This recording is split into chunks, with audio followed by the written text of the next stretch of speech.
Batok at kilikili. Naku, yan po ang problema ng ilan sa ating mga kapuso noon. Kamusta na kaya sila ngayon?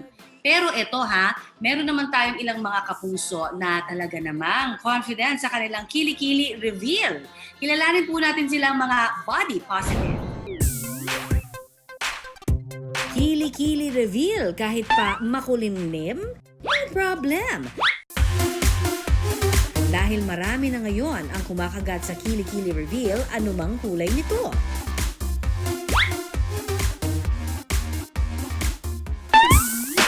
Sana all may confidence. So, ito po ang kilikili ko. Wala siyang filter. Hindi ako nagkamit ng filter. Tulad na lamang ng 20 anyos na si Lorraine, na bida ngayon sa TikTok dahil sa kanyang kilikili reveal. Problema raw noon ni Lorraine ang maitim na kilikili. Mabilis din daw humaba ang buhok niya sa kilikili dahil sa pag-shave. Nagsimula lang po yun kasi wala po akong pantanggal. So, minsan wala naman pong budget ganun. Tapos napagpasyahan ko lang po na sabi ko, ipakita ko po sa friends ko. Tapos nang sinan ko po sa kanila, talagang pinahaba ko po siya ng sobra. Tapos sabi nila, okay lang daw po. Sinubukan na rin daw niya ang iba't ibang whitening products. Sobrang dami ko na pong ginamit iba-iba pong products para lang po pumuti, para lang po matanggal. Gumagawa po ako ng homemade wax. Nagiging candy lang po siya. Tapos ngayon, may nakuha na rin po akong isa. Yun na lang po lagi ginagamit ko. Kaso lang po, nagkukas din po ng pangingitim. So, hindi na po ako gumagamit ng pampaputi kasi baka ako lalo lang masira yung kilikili ko po. Pero si Lorraine, tinanggap na raw ang kondisyon ng kilikili. Hindi na raw niya ito ikinahihiya. Diba last week nag-waxed ako. So yun nangyari sa akin, ganyan. Kaya ayaw ko siyang tinanggap. Kasi magka-chicken skin, tapos ayan, iitim siya. May mangilan-ngilan daw na tumaas ang kilay sa posts ni Lorraine. Dapat daw po self-hygiene. Ano daw po, tawag doon, nagkukos daw po yun ng body odors. Tapos, pangit daw po sa babae, kababae daw po ng tao, may buhok sa kilikili, kadiri, raw. Masakit po syempre, sabi ko, okay lang po, sabi ko, malinis naman po ako sa katawan ko. Hindi ko naman hinahayaan na magkaroon niya ng odor-odor. Pero mas marami raw ang nakarelate kay Lorraine. Ganon din daw pong problema nila, napapataas ko po yung confidence nila. So, happy po ako kasi parang nakaka-inspire po ako ng ibang tao. Kaya po parang tinuloy-tuloy ko po yung paggawa ng ganong content para lang po sa ibang tao, sa mga girls. Ika nga, huwag mo mahalin para mawala. Pero para kay Lorraine, matutong mahalin at tanggapin ang sarili. Tanggapin lang po nila kung anong meron sila since kung kaya naman po nilang parang matanggal iyon, di go, kung saan po sila masaya. Pero kung ganito na talaga, ayaw naman nila matanggal. Embrace yourself na lang po. At bukod sa kanya, marami na rin ang nasilayan ng liwanag na magsimula silang mahalin ang kanilang sarili. It will take time naman po kasi tulad ko po, sobrang tagal po talaga bago ko po natanggap yon. Tapos ngayon po, kahit kanino, pwede ko na siyang mapakita. Ngunit ano nga ba ang dahilan ng pag-itim ng ilang bahagi ng ating katawan? Kilikiller ang friction o pagkiskis ng balat na madalas daw rason ng pangingitim nito. Maaaring dahil rin sa pag-shave o kaya dahil sa pagsusuot ng masisikip na pantaas. Also by wearing yung mga too tight na mga t-shirts that can hug the underarms too much, nagkukos din yan ng friction and irritation na nagkukos ng tinatawag na mga minute inflammation or micro-inflammation na hindi mo nakikita muna yan sa skin, parang hindi mo na-antina. Isang taon na ang nakalilipas na makapanayam namin ang store supervisor na si Mary. Kung saan hindi lang agahan ang kanyang hinahanda sa kanyang kusina. Kasama na rin ang kalamansi. Hindi para gawing juice o sausawan, kundi para ipahid sa kanyang katawan.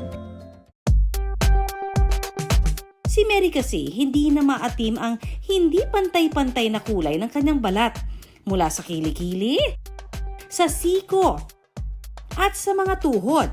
Yung kalamansi, hinihiwa ko muna siya. Ina-apply ko lang siya diretso sa kilikili ko. pipigain ko siya pero hindi siya magiging calamansi juice. Parang papalabasin ko lang yung pinaka-extract niya. Tapos tsaka ko siya iaano sa kilikili ko.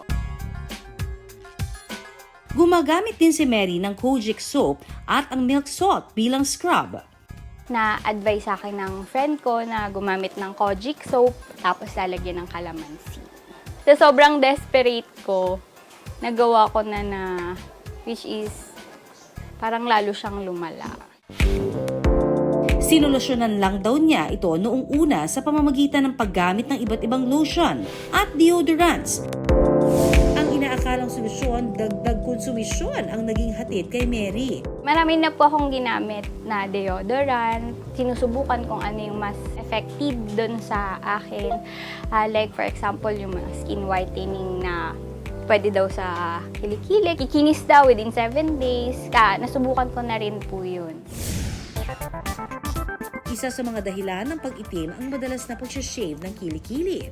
Usually kasi, ang shaving and waxing should be done mga every 3 weeks. Because yan kasi yung tinatawag na anagen growth of hair, no? Yung anagen hair cycle, which is the growth of hairs, no? Lumalabas yun after 3 weeks. Ayon pa kay Dr. Jean, kailangan maging mapanuri sa mga ipinapahid na deodorants at antiperspirants. Kailangang iwasan ang mga produkto na may aluminum o aluminum chloride. They actually clog the pores, and then kapag nag-clog ng pores, it can cause microinflammation around the pores, around the hair follicles. Bukod dito, huwag din gagamit ng mga produktong may matatapang na amoy at may alkohol.